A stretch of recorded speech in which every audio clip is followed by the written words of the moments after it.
नाचो गाओ खुशी मनाओ, आई है बैसाखी, चलो जश्न मनाओ।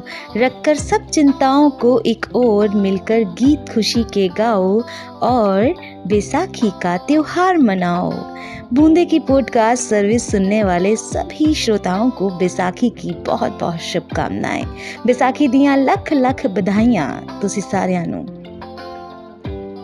जैसा कि हम जानते हैं कि बैसाखी का त्योहार है और हम पहले ही इस त्योहार को इस वातावरण में महसूस करने लग जाते हैं, इसकी तरंगों को महसूस करने लग जाते हैं, क्योंकि माहौल जीवंत, उज्जवल और जोशीला हो जाता है इस त्योहार पर।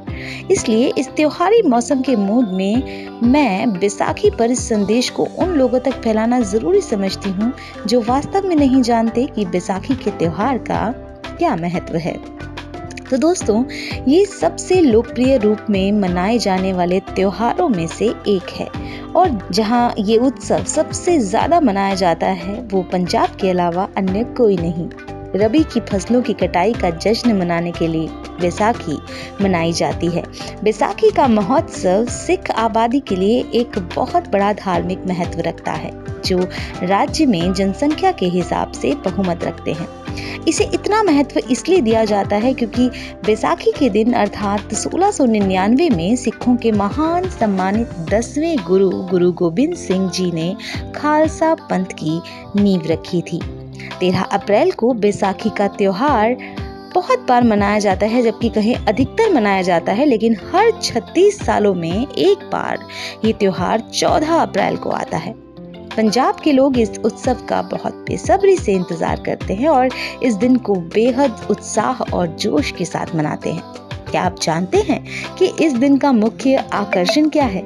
जी हाँ, ये सिख समाज के पारंपरिक गिद्दा और भांगड़ा नृत्य के साथ साथ विशेष लंगर है जो गुरुद्वारों में सभी भक्तों को दिया जाता है।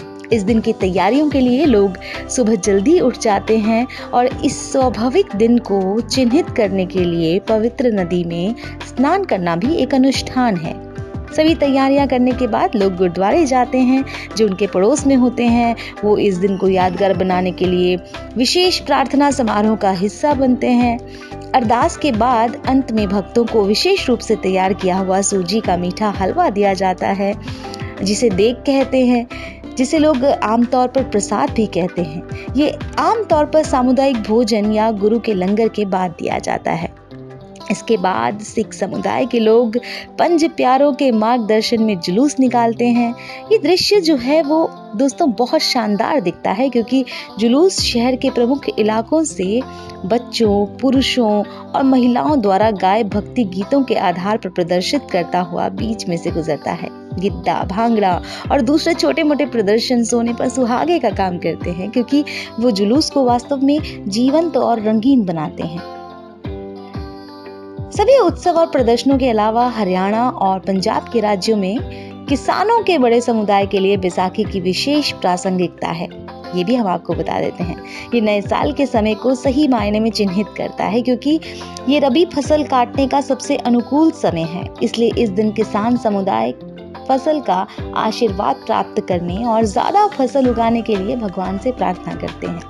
वो आगे भी ऐसे ही समय के लिए भगवान से प्रार्थना करते हैं। तो हम भी प्रार्थना करते हैं कि किसानों की मेहनत रंग लाए और उन्हें इसी तरीके से फसलों का आनंद मिलता रहे। बूंदे की पॉडकास्ट सर्विस सुन रहे थे आप गीतांजलि के साथ। बैसाखी का जश्न मना रहे थे हम, बैसाखी के बारे में जान रहे थे हम, और एक बार फिर से आप सभी को बहुत बहुत बधाइयाँ। बूंदे की पॉडकास्ट सर्विस सुनते रहिए। आप और क्या सुनना चाहते हैं या आप हमारे कार्यक्रम में क्या सुधार लाना चाहते हैं, हमें बताते रहिए। हमें ईमेल करिए। हमारी ईमेल आईडी है boonde.podcast@gmail.com BOODEIN.podcast@gmail.com। फिर मिलेंगे एक बार। गीतांजलि को दीजिए इजाजत। नमस्कार।